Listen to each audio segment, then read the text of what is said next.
Hey everybody, Michael Snyder, Pacific Northwest Weather Watch. Today is September 2nd. Right now we're looking at the combination of Doppler radars. And you can see Washington, Oregon here. Check out this green line. It means the general thunderstorm risk is to the right of this line. You can see the spin in the atmosphere if you look closely here. Some of these showers moving from the southeast towards the northwest could get up all the way into the southern Washington Cascades, including some of the Willamette Valley and the I-5 corridor here, depending on how much we destabilize here this afternoon. So interesting stuff here with this perfectly placed storm across some of the southern Oregon, helping to extinguish some of those fires, bringing much needed precipitation across a lot of the region here. So let's just go ahead and jump right into things. You can see the mid-level water vapor loop, the storm system spinning perfectly here. Some lightning as of last night. We'll get going again here as we go through this afternoon. Again, potentially spreading west across some of the Willamette Valley and southern Washington Cascades. So heads up for that. And this is looking at September. I want to caution against everybody just saying, hey, we've got troughs coming through here through the mid portion of next week. So this is the last warm time of the year. But if you look back historically at record temperatures, you can see you can get 90-degree days towards the end of September or middle portions of September. And a lot of temperatures up into the mid and upper 80s here. So we could get another bounce back in some of these temperatures. The summer-like feel to the atmosphere may not be completely over just yet. And we'll look at some of the weather models and what they have to say here in a moment. This is looking at 500 millibars. You can see Washington, Oregon, California here. Clearly see our storm system spreading this moisture and these thunderstorms back up over the region here. By the time we get towards Saturday night tonight and on into Sunday, this finally starts to kick off to the east. And we have another trough trying to swoop down from the northwest and going to replace that and bring some additional precip. But yeah, pretty dynamic storm here, kind of spinning, taking its time to move off to the east. And you can see it's almost completely cut off here as a jet stream streaks across British Columbia here, known as a cutoff low, spins here for a bit. But then you can see the gradient resets and kind of grabs that low and spins it across the area, brings another trough across the region. Then the European, as of last night, starts to dig another trough across the Gulf of Alaska. Well, that leads to some more ridging here across Pacific Northwest as we go through early and on into mid-September here. This would be about September 7th shown here. So we'll watch this closely. It is showing some signs of some ridging and a warm-up coming here. So more on that here in a moment. This is looking at today's convective outlook. And again, you saw where the thunderstorm threat was today. And tomorrow, check out some of southern Idaho here too. Some of these storms across Nevada into Idaho could be quite strong as we go through the day tomorrow also. And the thunderstorm threat does include Spokane, Pendleton, and would include British Columbia as well. This is looking at Portland National Weather Service. Check it out. Best chance across some of the higher terrain of the Cascades, of course, just off to the east of Portland. But it does include places like Toledo, Kelso, Corvallis, Eugene, all the way down across some of the Willamette Valley. And you can see the timing for that Friday and Saturday as you go through the afternoon hours. And of course, the impacts some deadly lightning, gusty winds, brief heavy rain. You guys know the drill. And I think this is preliminary, but it looks like Portland set its all-time warmest record temperature month here. It looks like August, and the previous record was actually August of last year. Look at this, 75.4 average mean temperature there for Portland. So it may be preliminary right now, but pretty interesting stuff. Potentially the warmest month ever for Portland International Airport.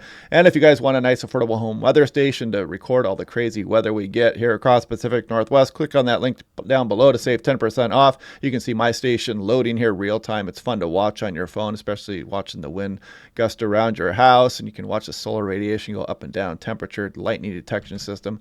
Highly recommend it. So this is looking at the 3 km. You can see the lightning activity as we go through this afternoon, continuing to spin back up and across, mainly across Oregon, but it can be moving into Washington here as well, and then Idaho. And watch as we go on into tomorrow afternoon. Some of these storms across southeast Oregon, Nevada, and Idaho could be prolific lightning producers. Get some hail, some gusty winds with those. And yeah, interesting stuff here. Some pretty prolific lightning producers showing up here in the latest as that system finally spins off to the east by the time you get in towards Monday morning. And then the next trough will be on its way, and I'll show you that here. So here's looking at last night's European run. There goes the low spinning. Good model agreement in the short term. Kicks off to the east. Then here goes our next trough. Going to keep things nice and seasonably cool here across Pacific Northwest. And we go a little bit further out. You can see some of this ridge building across the southwest. Will it extend up towards the Pacific Northwest? A little bit above average, but you can see no big bulging ridge as of right now. Go a little bit further out and kind of, not a huge signal or anything, but it's just kind of a caution that you can still warm up again here in September. Don't think it's the last of the warm days just yet. We'll work on that here over the next few days in the forecast. Looking at yesterday afternoon's European, Bullseye right there with the low pressure center. Then you can see our next trough arriving here as we go through the day. Early morning Tuesday impacting western BC, sliding through by Wednesday morning here, keeping temperatures seasonably cool, but then a little bit of that ridging starts to build here as we go. So we'll watch that closely. Another trough swinging through British Columbia here about 180 hours out towards next weekend. But we'll see how that trends. As you can see, if you look way into fantasy land here, kind of an interesting warm up here across Pacific Northwest about September 13th. Not at all out of the norm here for the Pacific Northwest. Total precipitation in inches. This is last night's European. You can kind of see the wraparound moisture moving its way back up across the area here. Take anything we can get. Then you can see the next trough's arrival here.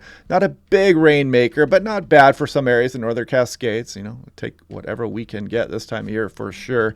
This is looking at daily 2-meter max temperature, looking quite warm here.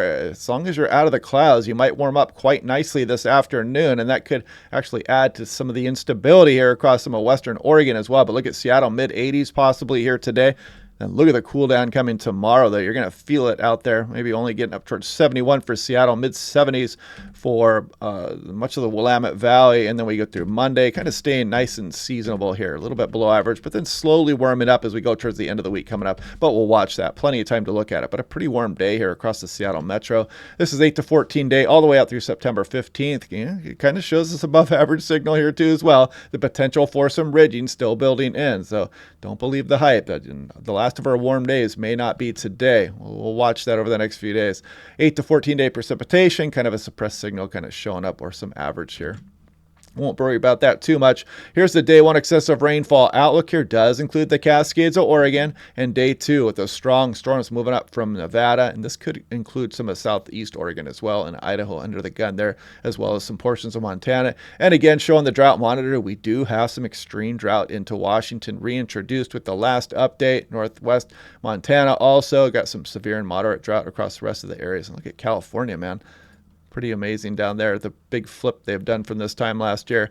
And they talk about it a little bit here. They talk about the 7-day average stream flows on numerous creeks and rivers were below the 10th percentile. And it's interesting because I went and visited my friend out by Enumclaw as well, and they're not in that extreme drought.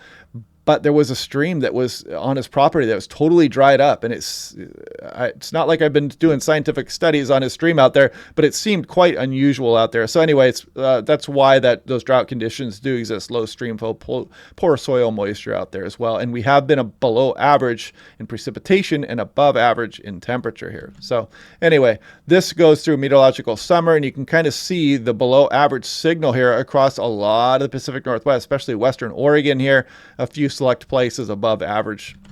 And you can see the temperature departure from average as well. A lot of places 2 to 4 degrees above average for meteorological summer here across the Pacific Northwest. And this is just from August 18th. That includes that last storm system that went through here. So you can see the above average across the San Juans, some of southwest BC, east portions of Vancouver Island, and some of Washington here. Not doing too bad with the thunderstorm activity, but still a lot of the areas were not doing too well, including some of the North Cascades and some of Skagit, Whatcom, and Snohomish County. And this was from August 2nd also here. So you can kind of see the deficit we've been dealing with. But anyway, yeah, this low pressure system will be kicking off to the east here by the time we get towards Monday morning. Another trough's going to swing through, and then we'll watch after that. Of course, confidence is going to be low looking that far out in the forecast, but we do have the potential for some ridging to redevelop, or that might disappear tomorrow, and we'll be throwing another trough through the region. So anyway, we'll watch it closely. We'll do this day by day. Hope you guys are liking these videos. Click like and subscribe, and I'll talk to you guys tomorrow.